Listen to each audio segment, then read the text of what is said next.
publicado en el BOE el Real Decreto 105 del 2008 acerca de la gestión de los residuos en las obras de construcción.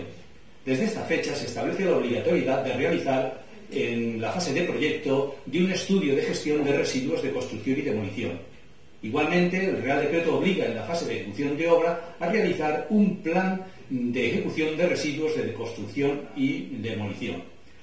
Aunque en principio el Real Decreto establece que las obligaciones de separación previstas en el artículo 5.5 serán de obligación para todas las obras iniciadas dentro de 2 años, hay que recordar que las obligaciones de separación previstas en dicho artículo serán exigibles en obras iniciadas transcurridos 6 meses cuando de forma individualizada la cantidad prevista de generación del total de escombros de la obra supere 160 toneladas de hormigón, 80 toneladas, por ejemplo, de residuos de carácter orgánico, 4 toneladas de metal, etc. A partir de estas premisas surge una serie de preguntas y dudas que nos han ido consultando a lo largo de este tiempo y que queremos, en principio, aclarar. La primera de las preguntas es acerca de la entrada en vigor del Real Decreto 105 del 2007. En primer lugar, hay que saber que la entrada en vigor fue, tal como establece el propio Real Decreto, el día siguiente de su publicación en el BOE, es decir, el jueves 14 de febrero del 2008 entró en vigor. Sí que es cierto de que el artículo 5.5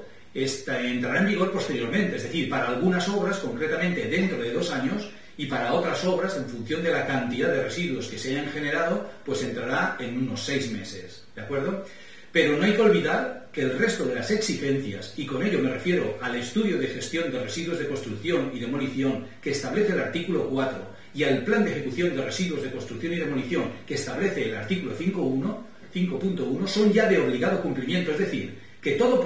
proyecto ya debería incluir el estudio de gestión de residuos y toda obra disponer de un plan de ejecución de residuos de construcción. Otra de las preguntas que surge es en qué medida afectan estos documentos a la elaboración de los estudios y planes de seguridad, o dicho de otro modo, ¿qué debemos hacer como autores de estudios y planes de seguridad para considerar y tratar estos aspectos? A esto hay que decir que como autores del estudio de seguridad deberemos ser conocedores del proyecto de la obra y del mismo modo deberemos ahora ser conocedores del estudio de gestión de residuos.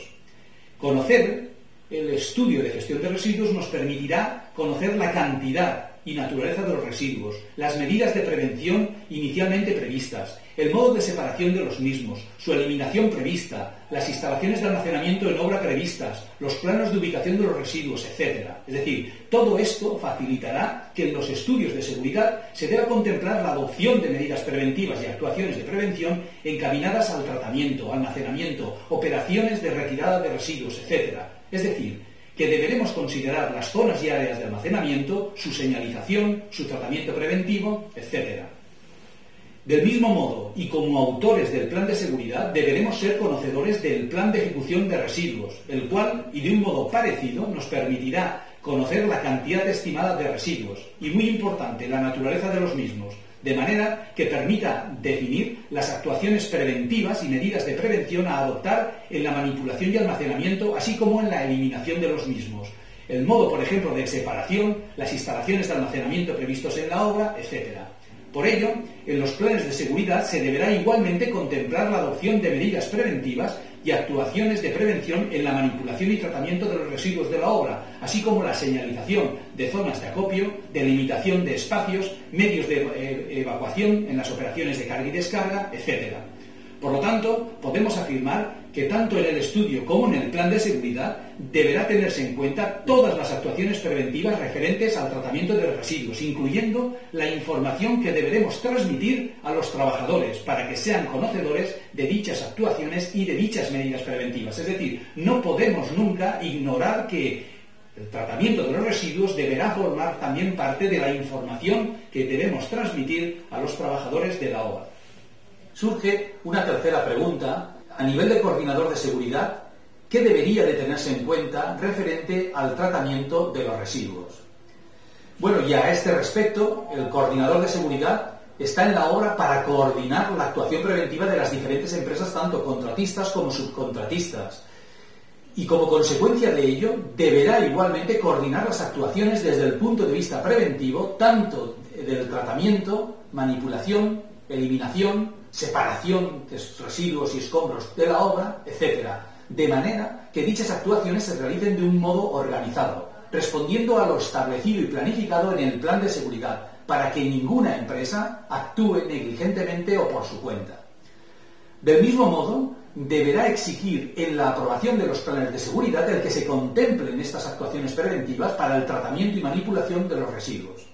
En definitiva, lo que se espera del coordinador de seguridad es que su actuación no vaya encaminada a establecer una mera vigilancia del cumplimiento del Real Decreto 105 del 2008. No es su tarea, sino a coordinar la gestión preventiva, el tratamiento preventivo, la manipulación preventiva, la eliminación preventiva, etcétera, de los residuos y escombros de la obra. Y en este aspecto sí que juega un papel importante.